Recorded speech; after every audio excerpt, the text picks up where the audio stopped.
Ya,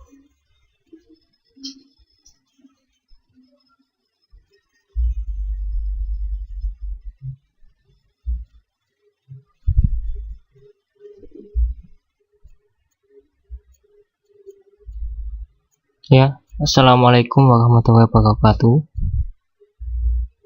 Kali ini merupakan materi yang kedua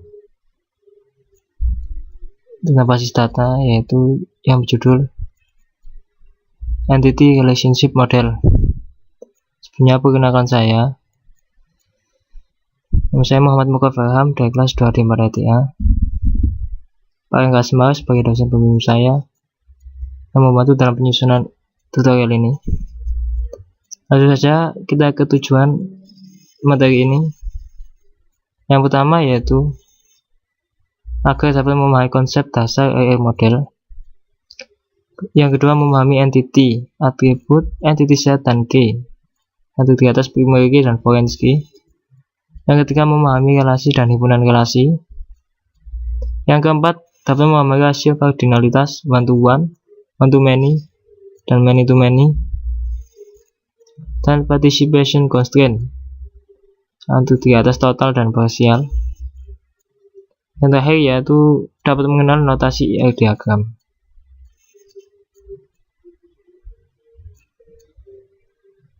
Nah, saja kita ke materi. Ini ada saya bagi menjadi 3 subbab: ER data model, relasi, dan rasio kardinalitas. Kita menginjak ke ER data model.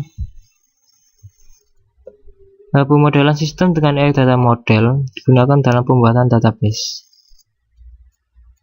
Database merupakan kumpulan file atau data yang saling berhubungan. Ini menginjak ke materi sebelumnya, itu penting database. ER diagram menggambarkan tip objek mengenai data itu di manajemen, serta relasi antara objek tersebut. ER diagram digunakan oleh sistem analysis dalam merancang database.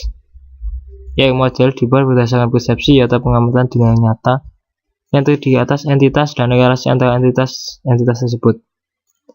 Sebuah database dapat dimodelkan sebagai kumpulan entity atau entitas dan relationship di antara entitas. Next. Pengertian dari entitas itu sendiri merupakan sebuah objek yang ada atau eksis dan dapat dibedakan dengan objek yang lain. Entitas ada yang bersifat konkret seperti orang, buku, pegawai, dan ada yang bersifat abstrak seperti kejadian, mata kuliah, dan lain sebagainya. Nah, setiap entitas itu memiliki atribut sebagai keterangan dari entitas. Misalnya, entitas mahasiswa memiliki atribut NIP, nama, dan alamat. Next. Setiap atribut pada entitas memiliki kunci atribut yang bersifat unik. Misal, entitas mahasiswa dengan atribut NIP sebagai key atribut, entitas dosen dengan NIP sebagai key atribut, dan sebagainya. Beberapa entitas kemungkinan tidak memiliki atribut kunci sendiri, atau yang bisa disebut dengan entitas lemah. Next. Ya, kemudian kita ke notasi ER diagram. Ada beberapa notasi yang digunakan untuk membuat ER diagram. Misal notasi chain, margin, animasi, dan kode. Akan tetapi pada umumnya adalah sama.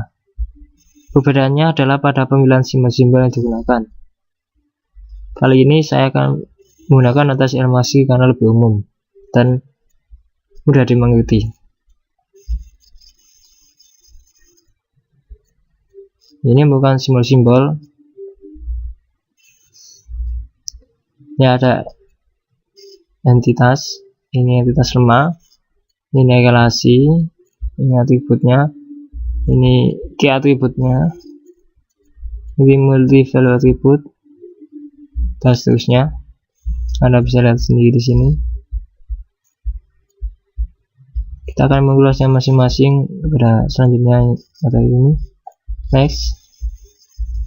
Nah, yang dimaksud entitas lemah yaitu entitas yang keberadaannya sangat bergantung dengan entitas lain.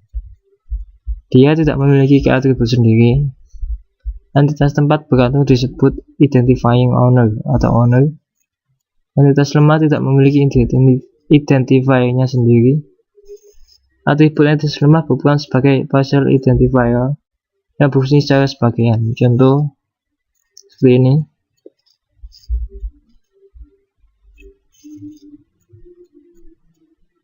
Next, jenis atribut. Yang pertama yaitu simple atribut, yang merupakan atribut yang tidak dapat dibagi-bagi lagi menjadi atribut yang lebih mendasar. Kemudian ada composite atribut, yaitu atribut yang terdiri dari beberapa atribut yang lebih mendasar. Contoh atribut alamat terdiri atas atribut jalan, kota, kode pos. Atribut name terdiri atas fname, mname, dan lname pada suatu entitas employee misalnya. Kemudian single value attribute, atribut yang hanya memiliki satu harga atau nilai. Contohnya atribut umum pada entitas pegawai.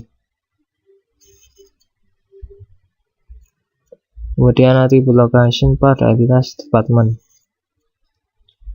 Next. Kemudian ada multi value attribute, yang merupakan atribut yang memiliki isi lebih dari satu nilai.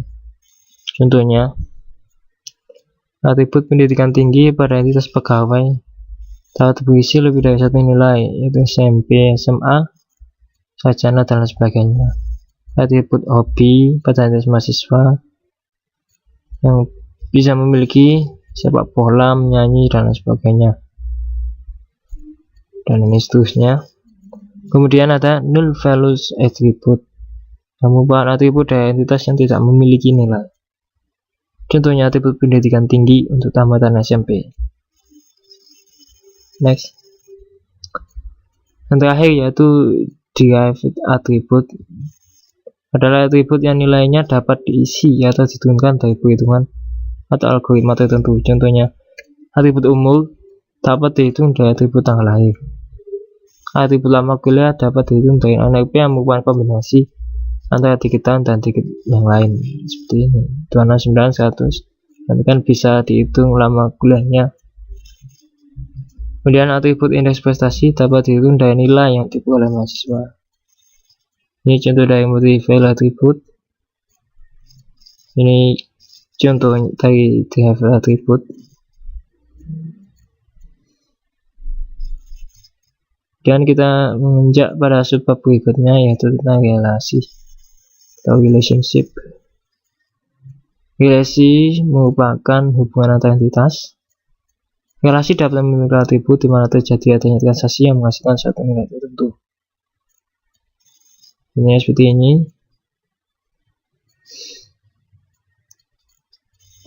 Atribut nilai ditempatkan pada relasi mengambil ini. Next. Jika atribut nilai ditetapkan pada entitas mahasiswa, maka semua mata kuliah yang dimiliki oleh seorang mahasiswa menghasilkan nilai yang sama. Jika atribut nilai ditetapkan pada entitas mata kuliah, maka semua mahasiswa yang mengambil mata kuliah itu akan memiliki nilai sama. Oleh karena itu, atribut nilai harus ditetapkan pada relasi mengambil, yang berarti seorang mahasiswa tertentu yang mengambil mata kuliah tertentu akan mendapatkan nilai tertentu pula. Anda bisa melihatnya di sini. Next. Kemudian pengertian dari derajat relasi merupakan jumlah entitas yang berpartisipasi dalam satu relasi itu sendiri. Derajat relasi dapat berupa unary, binary, dan ternary. Unary berderajat 1, binary 2, ternary berderajat 3. Oke, kita ambilkan satu-satu. Pertama yaitu relasi berderajat 1, unary. Sering disebut relasi rekursif. Contohnya seperti ini. Karyawan menikah, yang memimpin karyawan berteman dengan one-to-one, ini one-to-many. Next. Itu binary atau berderajat 2, memiliki dua entitas. Ini seperti ini. Pria menikah dengan wanita one-to-one. Fakultas mengatur jurusan one-to-many. Ruang kuliah ditempati mahasiswa many-to-many. Next. Yang terakhir yaitu ternary relationship atau bekerja tiga, menghubungkan tiga entitas yang berbeda. Contohnya seperti ini.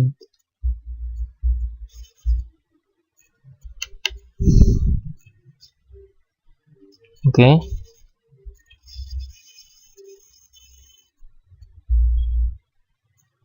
Ini sudah. Nah, ini yaitu ini rasio kardinalitas. Dalam relasi binary antara dua entitas, terdapat beberapa kemungkinan. Seperti pada gambar sebelumnya. Yang pertama yaitu one-to-one. Pegawai mengatur departemen one. Yang kedua many-to-one. Pegawai bekerja pada departemen. Yang terakhir yaitu many-to-many. Banyak pegawai dapat bekerja di banyak project. Nah, ini banyak pegawai bekerja pada itu departemen ini.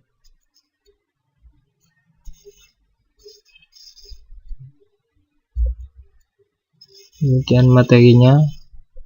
Ini ada latihan untuk sedikit mengulas materi kali ini.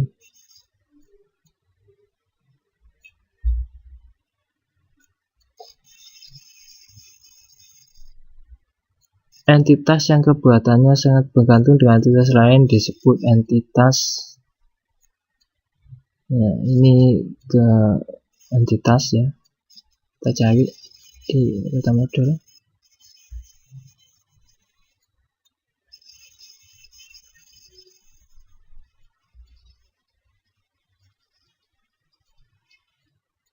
Nah, ini. Entitas yang bersatu dengan entitas lain disebut dengan entitas lemah. Kuat, salah. Sedang, salah. Nah, ini yang benar entitas lemah. Dengan entitas selanjutnya, jumlah entitas yang berpartisipasi dalam satu relasi disebut ini salah. Jika salah, yang benar ini derajat relasi. Nanti silakan cek pada materinya. Kemudian tanya selanjutnya, relasi yang melibatkan dua entitas disebut relasi. Relasi apa? Binary ini satu entitas.